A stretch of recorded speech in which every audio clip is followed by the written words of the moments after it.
You may think that an abandoned building is just a relic of the past, a place forgotten by time, left to rot in peace. But sometimes, what's left behind isn't forgotten. In tonight's video, we bring you 3 spine-chilling true stories where abandoned buildings hide more than just dust and decay. From haunted asylums with lingering souls to forgotten hotels where reality bends to ancient forces, these stories will make you question every dark corner you pass. In Story 1, we follow a group of thrill-seekers who break into an old asylum, only to encounter something far more terrifying than they ever bargained for. The walls aren't just creaking, they're crying. In Story 2, a lone explorer stumbles upon a hidden library beneath a crumbling city, but what she finds inside reveals dark truths that should have remained locked away forever. And in Story 3, a curious wanderer ventures into an abandoned grain silo, only to discover a chilling secret that's been buried deep in the earth, and might be reaching up to claim him. But remember, some doors aren't meant to be opened, and some buildings were never meant to be found. You won't want to miss this. Keep watching. Story 1, The Abandoned Hotel on Willow Street. It was supposed to be just another abandoned building. I'd spent years exploring empty homes, forgotten schools, and rusted factories. But something about the old hotel on Willow Street was different. Something about it pulled at me. I'd passed it dozens of times. But on that cold Friday evening, something changed. The night was early, and the orange glow of streetlights barely cut through the fog. The air was thick with dampness, a chill that made the hairs on my neck rise. I didn't plan to go inside. I told myself I was just passing by, that the abandoned hotel was just another part of the city's decaying history. But I felt the familiar pull of curiosity. The hotel's iron gates were covered in ivy. The windows were either shattered or boarded up, and the facade was crumbling, peeling paint, flaking off in thick layers like old skin. I could see where the sign had once been, Willow Grand Hotel, but the letters were long gone, leaving only jagged remnants of metal. I checked my phone for the time. It was 6:30 p.m. The sun had long since set, and the city seemed quiet, too quiet, the kind of quiet that sends a chill down your spine. I crossed the street and stood in front of the gates. I could almost hear the ghosts of the past whispering behind the cracks in the walls. I glanced over my shoulder. No one. I was alone. I approached the gate, the rusted metal screeching as I pushed it open. My breath quickened, and my feet shuffled along the broken pavement. The air around me seemed to grow thicker, almost suffocating. I couldn't tell if it was the mist or something else that made my skin crawl. The front doors were wide open, as if inviting me inside. Without thinking, I stepped through. The lobby was massive, even though it felt empty. The ceiling stretched up high, supported by columns covered in dust. The once opulent carpet was now reduced to a tangled mess of fibers and dirt. Pieces of ornate furniture lay scattered about, half collapsed from years of neglect. I ran my hand along the dusty counters, disturbed by the sheer silence of the place. Everything was frozen in time. I couldn't help but think of the stories I'd heard about the hotel. It was a luxury establishment in its prime, back in the early 1900s. It was the place to be for the city's elite, a symbol of opulence and glamour. But the stories said that the hotel's downfall started with the death of the owner's wife. Some said it was an accident. Others whispered it was murder. The gossip surrounding the hotel's decline was never clear. But one thing was certain. The hotel was abandoned soon after. The stories also claimed that people saw things in the hotel. Strange things. Shadows that moved on their own. The sound of someone walking when no one was there. Whispers in the halls. But who would believe such things? I shook off the unease and wandered deeper into the lobby. There was a large staircase leading up to the upper floors.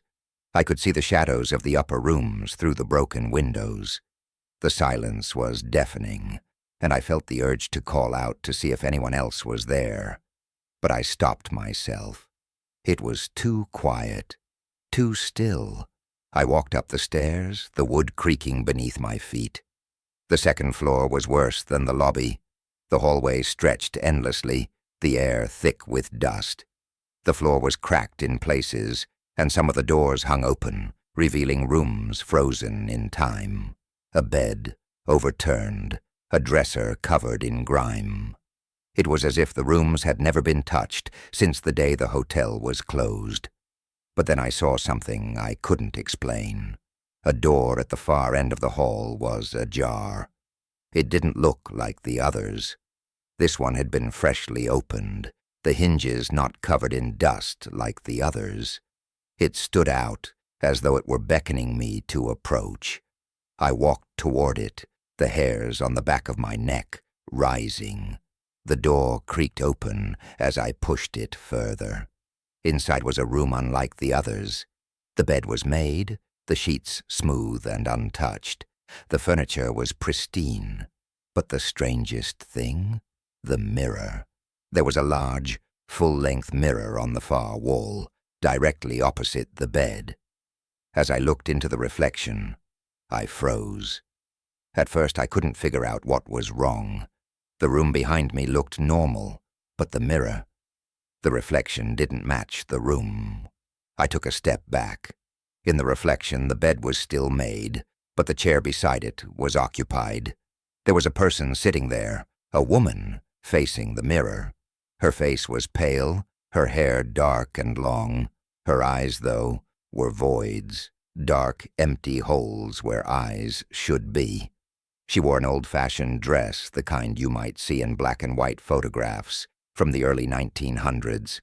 Her hands were folded neatly in her lap, and she sat perfectly still, staring directly at me. I turned quickly, but there was no one behind me.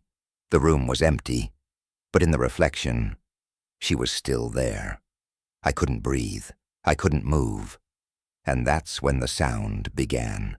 A soft tapping, like fingernails on glass, coming from behind me. It was coming from the mirror. I turned back slowly, dreading what I would see. The woman was still there, but now she was smiling. A slow, unsettling smile that twisted unnaturally across her face. And then I heard it. "Why did you leave me?" I couldn't breathe. My chest felt tight, like the air itself was pressing down on me. I wanted to scream, to run, but my feet felt like they were cemented to the floor. The woman in the mirror was still smiling, that horrible, unnatural smile, and her eyes, those empty, dark voids staring directly at me, as if she could see right through me. I forced myself to take a step back. The tapping from the mirror grew louder, like fingernails scratching against the glass, demanding attention. The sound echoed in the silent room, and the pressure in my chest intensified. Then the voice came again, softer this time, but still clear in my mind. "Why did you leave me?" The words felt like they were whispered directly into my soul. My heart raced. I wanted to look away, but I couldn't. My eyes were locked on her, drawn to the strange force emanating from the mirror. Her grin spread wider, the corners of her mouth stretching unnaturally far. I blinked. Once, twice, and then the figure in the mirror moved. Slowly, deliberately, she raised one hand and began to tap the glass again. Tap, tap, tap. The sound was maddening. I could feel the weight of it pressing down on my mind, pulling me deeper into the mirror, as though it were reaching out to me. Her head tilted slightly to one side, and she stared at me with those lifeless eyes. "You left me," she whispered again, and then a laugh.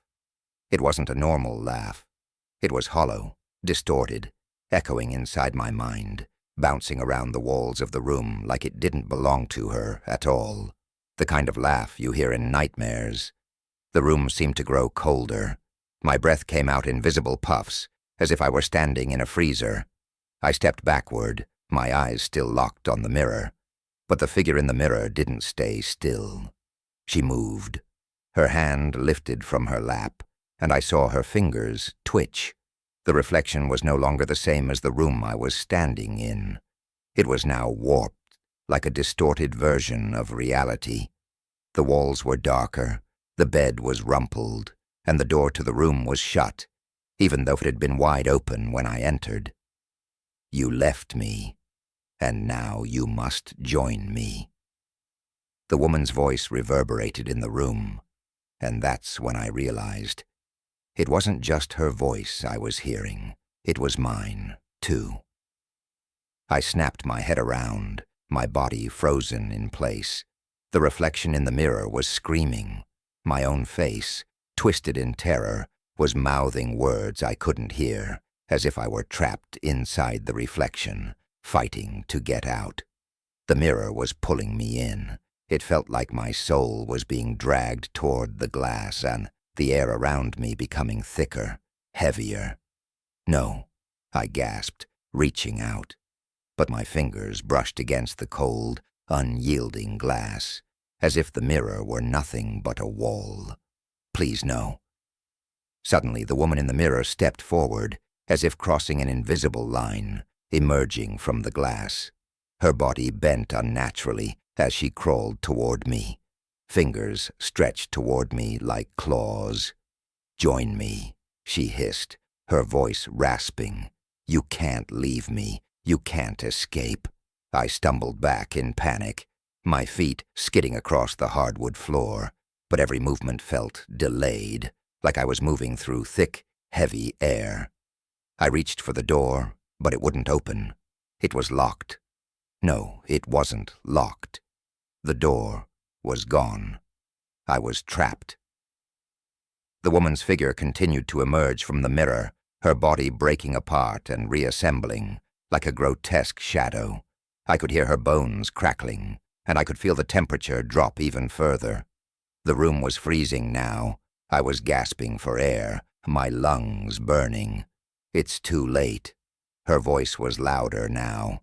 I turned to face her one last time, and as I did, her hand reached out, grasping my wrist with a grip colder than ice. "You've seen me. Now you're mine," I screamed, pulling away with every ounce of strength I had left. But my body was heavy, like I was sinking deeper into the floor. I reached for anything, the window, the walls, but the room seemed to close in around me. The light from the mirror flickered, and I felt the pull of the darkness surrounding me. Suddenly everything stopped. The woman was gone. The mirror was silent. The room was still. I don't know how long I stood there, frozen in place. My heart was pounding in my chest, but I could hear nothing. Not the wind, not the buzzing of the broken lights overhead. I don't know how I got out of that room. I don't know how I managed to walk down the hall and out the front door. My legs felt like lead, and my mind was foggy. I couldn't remember running. I couldn't remember leaving the house, but somehow I found myself standing outside on the front lawn, the night air cold against my skin. I had to get out. I had to leave the house. I didn't stop until I was miles away, and even then I couldn't shake the feeling that the woman was still watching me, that she was following me. Story 2. The Cursed Library. I never meant to discover what was hidden in the old library. It started as a favor for my best friend, Eva. She had just landed a summer internship at a historical preservation society in our small town, and they needed a volunteer to help organize old books and documents.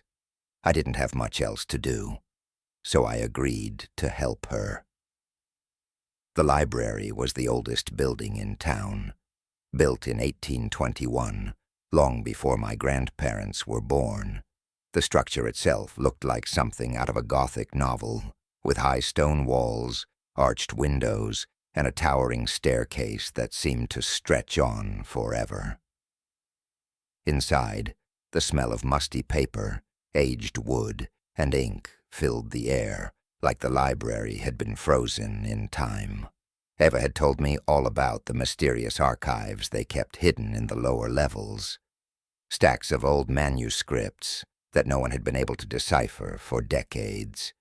She said there were rumors that some of the books in those archives weren't just old, but cursed. I didn't believe her at first, but as I walked through the labyrinth of towering shelves and dusty tomes, I started to wonder if there was some truth to the stories. The deeper we went into the building, the colder it seemed to get. The lights flickered overhead, and the further I walked, the more the air felt off. As we reached the basement level, I began to feel that old, familiar sensation, the feeling of being watched. There was a door at the end of the long corridor, just barely visible through the darkness. It was slightly ajar, and as I walked closer, I could hear a faint whispering sound. It wasn't loud enough to make out any words, but it was a voice. A voice. I should have turned back then, but Eva, ever the adventurer, urged me forward. "This is where the good stuff is," she said with a grin, clearly excited. We pushed the door open. Inside was a room full of shelves, piled high with thick, dusty books that looked ancient. A single overhead light cast a dim glow over everything. But what caught my attention was the strange feeling of oppression in the air, like something was pressing down on me from above, something that made my chest tighten and my breath shallow. Eva grabbed a book off the shelf and blew the dust off the cover. The title was faded, barely legible. "The Forgotten One." Her eyes lit up. "This is it," she said softly. "The book we've been looking for." But before she could open it, something strange happened. The temperature in the room dropped, and I felt a chill run down my spine. The whispers I'd heard before grew louder, and the shadows in the corners seemed to shift, moving with a life of their own. Eva laughed it off, but I couldn't ignore the growing sense of unease creeping over me. I turned my back to her, trying to steady myself, when I noticed something in the far corner of the room. A strange symbol carved into the wall. It wasn't just a random mark. It was intricate, a series of twisting lines that seemed to almost glow in the dim light. My eyes locked onto it, and I felt my pulse quicken. There was something in that symbol, something alive. "Eva," I said, my voice trembling, "do you see that?" She turned, but when she looked back at the wall, the symbol was gone. Nothing was there. She chuckled nervously. "I think we've been working too long. Let's head back upstairs. This place is giving me the creeps." I wasn't so sure, but I followed her back to the stairs, trying to push the unease from my mind. As we walked up, the whispering continued, growing louder with each step, closer, like someone was right behind me, whispering my name. We made our way back to the first floor, but something wasn't right. The shelves, the books, the entire room felt different, empty. I turned to Eva. "Did we leave the door open?" Eva froze. The door at the end of the hallway, the one we came through, was now shut. My heart pounded. It wasn't just the door that was different. Something had changed in the room. Something was missing. "Eva, what's going on?" I asked, my voice shaking. "We were just in here." I swear she didn't answer. She looked at the door and then back at me, her face pale. "I don't know, but I feel like we need to leave." The air was thick with tension as we made our way back toward the exit. But the closer we got to the door, the more I felt like I was being pulled backward, as if some invisible force was preventing me from leaving. I glanced behind me. The shadows in the hallway seemed deeper than before. The lights flickered again, and for a split second, I could have sworn I saw something moving in the corners. A figure, half hidden, watching us. "Let's go," Eva said urgently, her voice shaking. "This place is bad news. We need to get out." But as I reached for the door handle, the whispers grew louder. My ears rang with the sound of voices, now distorted and urgent. I could barely make out the words, but one sentence stood out, chilling me to the core. "You can never leave." I froze. The door wouldn't open. I twisted the handle again and again, but it was as if the door had been sealed shut by an invisible force. The whispers were now a deafening roar, filling my mind, drowning out everything else. My heartbeat was a pounding drum in my chest. "Eva," I gasped, my voice trembling. "I can't get out. It's locked. The door's locked." Eva backed away, eyes wide with panic. "No, it can't be. The door wasn't locked when we came in." Her hands shook as she reached for her phone. "I'll call for help." But when she looked at the screen, her face went pale. No service. The panic in the air grew heavier, the silence between us suffocating. I could feel something in the walls, something watching us, waiting. Suddenly there was a loud bang from behind the shelves. We both whipped around. From the corner of the room something moved, something fast, too fast to follow. We stood there, frozen, waiting for the next sound, but it never came. Instead, the books began to shift on their own. The heavy tomes slid from the shelves, one by one, tumbling to the floor in a cascade of noise. The whispers grew louder, but now they were joined by heavy footsteps, dragging, scraping along the floor. I screamed and turned to run, but the door wouldn't budge. The walls were closing in, the floor beneath my feet creaking like it was about to collapse. And then, from the corner, I saw it. A figure emerging from the shadows.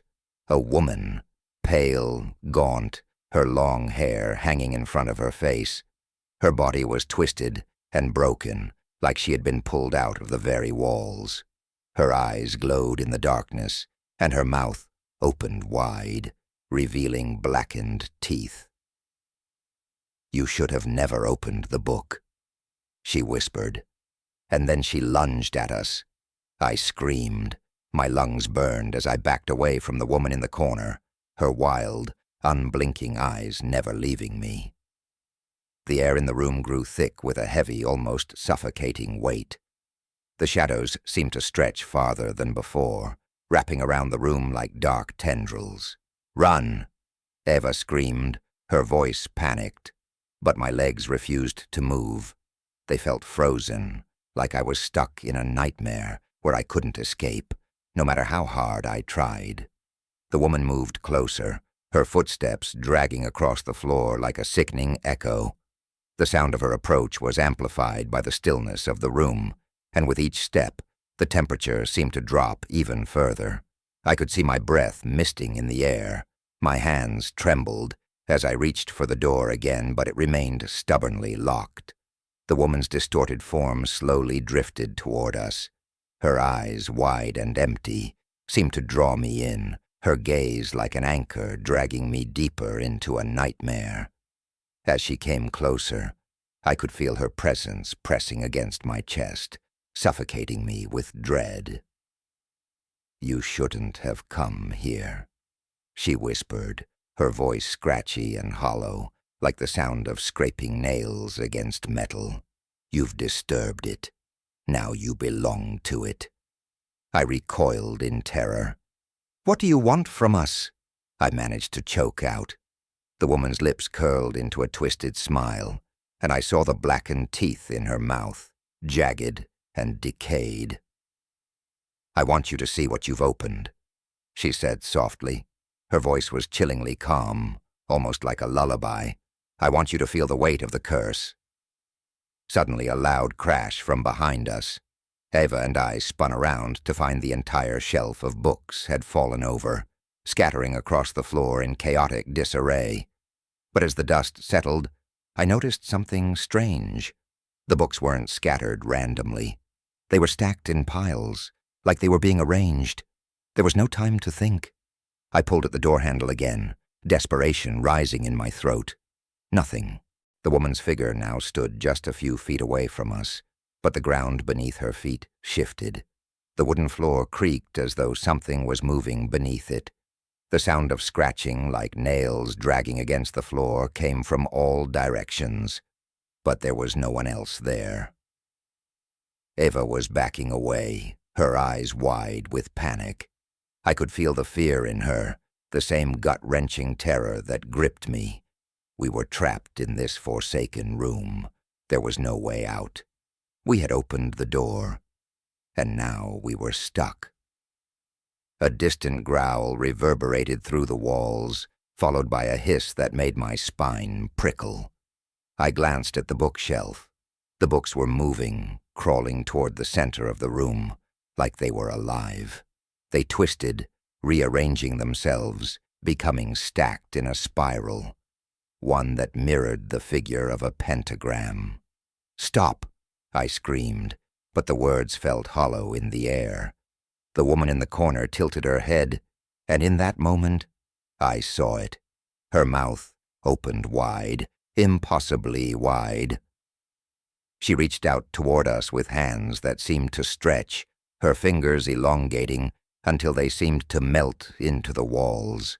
The room was changing, the walls distorted, bending inward like the space itself was warping, pulling us into the center of the spiral.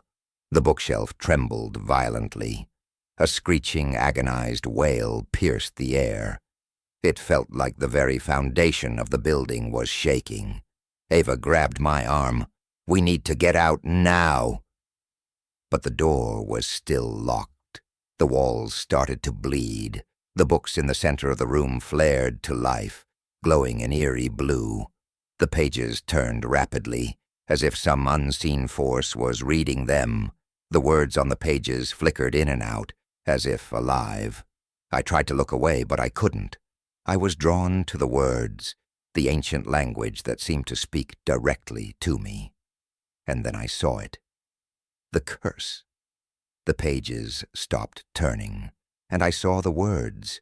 "The one who opens the door, the one who seeks the forbidden, will bind their soul to the forgotten spirits who walk in the shadows. The curse will be eternal. They will never leave the library. They will never leave." The words burned themselves into my mind. I couldn't escape. I couldn't think. All I could do was stare at the words, knowing that I had been part of something bigger than myself. I turned to Ava, her face pale, eyes wide with terror. I couldn't speak. There was nothing to say. But just as all hope seemed lost, something changed. A low hum filled the room. The woman in the corner began to disintegrate. Her form faded into the walls, her face twisting into a grotesque grin before evaporating completely. The books in the center of the room collapsed into a heap of paper and dust, and the door swung open. We didn't hesitate. We bolted for the exit, gasping for air as we ran into the street. The weight of the curse still clung to us, like a dark cloud we couldn't shake. But we were out. We were free. For now. Story 3. The Asylum Beneath the City. I never thought I'd end up in this situation. Just a few months ago, I was working a typical desk job in downtown.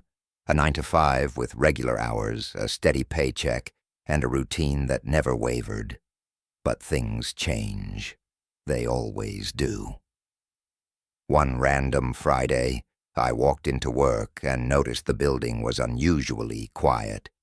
It wasn't just the quiet of a sleepy office at the end of the week. It felt off, like something was simmering beneath the surface. I could feel it in the air, in the way the fluorescent lights hummed just a little too loudly, like they were trying to distract me from something. It was at that moment that I found it. The basement. I had worked in the building for almost a year and had never even considered going down there. It wasn't a part of the office, really. The building had been around since the late 1800s, and from what I knew, the basement was just a storage area. But on that day, I found a door tucked away behind a filing cabinet. It wasn't labeled. It was simply a faded wooden door that no one ever bothered to mention. Of course, my curiosity got the better of me. I pushed the door open, and immediately, the temperature dropped. The smell hit me first. It was musty, damp, like old stone that hadn't seen the light of day in decades.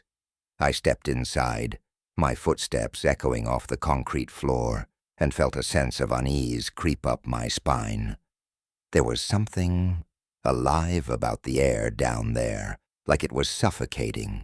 I flicked on my phone's flashlight and began to explore. The basement wasn't as empty as I had expected. There were old wooden crates piled high, covered in layers of dust and cobwebs. There were also strange old doors, half open, that led to even darker hallways. It felt like the kind of place you could easily get lost in, as if the building itself was playing tricks on you. I wasn't the only one down there. I saw the faintest flicker of movement out of the corner of my eye. At first I thought it was just my mind playing tricks on me. Maybe it was the shadows, or maybe it was the flickering light. But as I turned, I saw him, a man, standing at the far end of the hallway, half hidden in the dark. He was tall, wearing an old jacket that looked out of place for the modern day, and his face was completely hidden in the shadows. His eyes, though, glinted from beneath the brim of his hat. I couldn't tell if he was smiling, but something about the way he stood there made me freeze. He didn't move. He didn't speak. I called out to him, "Hello? Can I help you?" No answer. I took a few cautious steps forward, my pulse quickening, the silence suffocating. But as I moved closer, I realized something. The man wasn't even standing on solid ground. He was standing on something that shifted underneath him, something that seemed to make the walls bend and stretch. I blinked, and suddenly, the man was gone. The walls seemed to press in on me, and I heard a sound, scraping, low and bone-chilling, like nails dragging across stone. It was coming from somewhere deep inside the basement, deeper than I had ventured before. I didn't want to go any further. I wanted to leave, to forget about the basement and the strange figure, but my legs wouldn't move. It was as if something was holding me there, something invisible and cold. Suddenly I heard it, a whisper, so soft at first that I thought it was just the wind. Leave. The voice was so faint, so eerie, but I could feel the weight of the words in my chest. They pressed against me, suffocating me in the cramped space. I didn't listen. I kept moving deeper into the basement, my flashlight beam cutting through the dark. I walked toward the source of the noise, toward the sound of scraping. It was coming from behind a door at the far end of the hall, a door that hadn't been there before. My heart pounded in my chest as I reached for the handle. It was cold, old, and when I pushed it open, it felt like the air itself pushed back against me. Inside was a room, but not just any room. It looked like a hospital ward. There were rusted gurneys along the walls, old surgical tools lying in a heap on a table, and the faintest scent of something that wasn't quite human.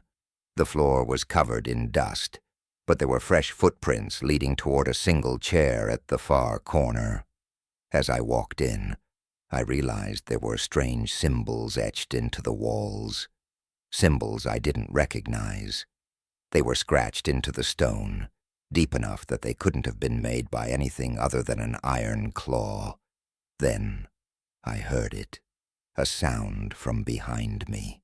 The door slammed shut, and the room fell into darkness. My flashlight flickered once and then died. And then the whispering started.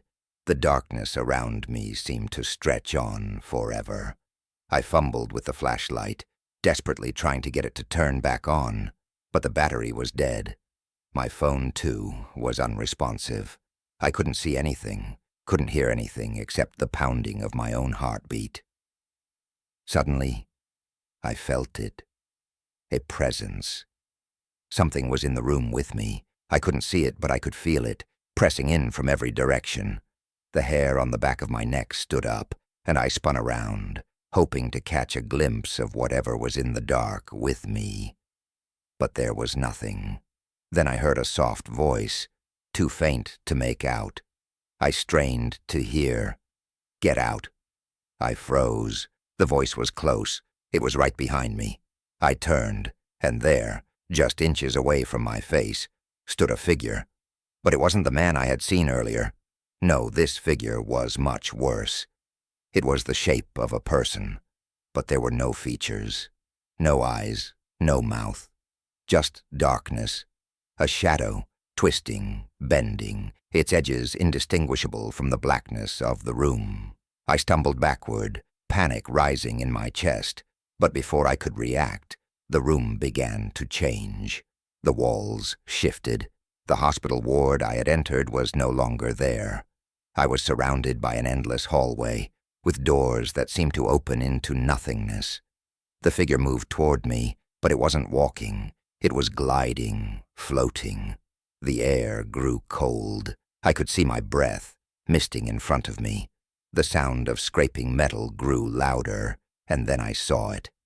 The thing behind the figure, a face, pale and contorted, peering out from the black void of the shadow.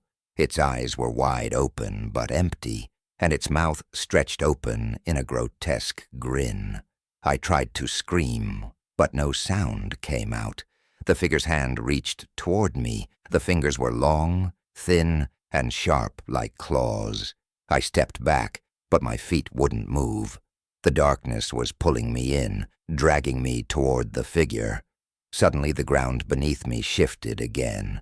The room flipped upside down, and I found myself falling into the darkness, into the emptiness. And then everything stopped. As the floor beneath me shifted, everything went quiet. The oppressive weight in the air seemed to lift just for a moment, and I felt like I could breathe again. But that relief was short-lived. I found myself on my hands and knees in the same library, but something was different. The books were gone. The shelves, the dust, the smell of old paper. It was all replaced by familiar darkness. I looked up, and there she was, the woman from the mirror. But this time, she wasn't behind glass. She was standing before me, her features now clearer than before, the white mask cracked and sloughing off her face. Her eyes, black and deep, seemed to pull me in as if they were absorbing my very soul. "You've seen me," she whispered, her voice ringing out like the hollow echo of a forgotten memory. It was the same voice I heard earlier, but now it was real, tangible. I scrambled backward, but my feet slipped. I was still in the same room. The walls were pressing in, like the very structure of the library was closing around me. The shadows had grown legs, arms, and faces. They twisted and contorted, stretching across the walls and floor like something alive. The woman didn't move, but her presence filled the room. It was everywhere. I could feel her cold fingers inching towards me, wrapping around my throat like a heavy fog. My breath quickened as I tried to break free, but her grip was unyielding, suffocating. "Why didn't you leave?" The question echoed in my mind, and for the first time I realized this wasn't just a nightmare. I wasn't in control of this place. The library had taken me. Her fingers finally brushed my neck, and I could hear the rasp of her nails against my skin. I couldn't move. I gasped for air, but it was like the room had absorbed all the oxygen. I felt the walls breathe in, then exhale around me, squeezing tighter. Then she stepped forward, but I couldn't see her clearly. My vision was warping, swirling. 1 second she was in front of me, and the next, she was behind me. I turned around, but I saw nothing but shadows. A soft, dry whisper reached my ears. "You should have never opened the door." I looked down at the ground, my vision still fuzzy, and then I saw it. The book, the one Ava had picked up earlier, the one with the faded, nearly illegible title, The Forgotten One. It was lying on the floor in front of me, open to a page I didn't remember seeing before. The words were in a language I didn't understand, but as my eyes scanned the page, they began to shift, forming words in a way that made my stomach turn. And then I saw it. A name. My name. Clara. I stumbled back. No, that wasn't possible. It wasn't my name. It couldn't be. But then I realized it wasn't just my name. It was everything. The entire page was filled with stories, with details of my life, things I had never told anyone. I turned the page. The next page was more disturbing. It had details I couldn't explain. It had things about me that I couldn't possibly have shared with anyone, like things I had never said aloud. It was as though the book had been written about me before I even knew it existed. I felt the ground shift beneath me again. The walls closed in, suffocating me. The shadows were closing in, their figures shifting into faces. I could hear their voices whispering in a language I couldn't understand. My head was spinning, and I felt like I was losing myself. I turned around to run, but I couldn't. The woman was there again, her face now more clear than before. The mask, the smile, everything about her was wrong. She was getting closer, her movements slow and deliberate. And then she raised her hand, pointed at me. Her eyes, those hollow pits, gleamed in the dark as she muttered something in that same dark language. "You are mine now," I screamed, but no sound came out. Her hand reached for me. I tried to move, but my legs wouldn't listen. Everything felt like it was dissolving, and then everything went black. Well, if these stories didn't send chills down your spine, then you might want to check the locks on your doors, just in case. We've seen what happens when curiosity leads us into the dark corners of the unknown. Sometimes the past doesn't stay buried, and sometimes what was left behind is still watching. If you found yourself gripping your seat, wondering what's lurking in the shadows, don't forget to like and subscribe. Hit the bell so you won't miss the next terrifying tale. And if you think your friends can handle it, share this video with them. But maybe tell them to keep the lights on tonight. Until next time, keep your doors locked, your lights bright, and remember, some buildings are meant to be left alone.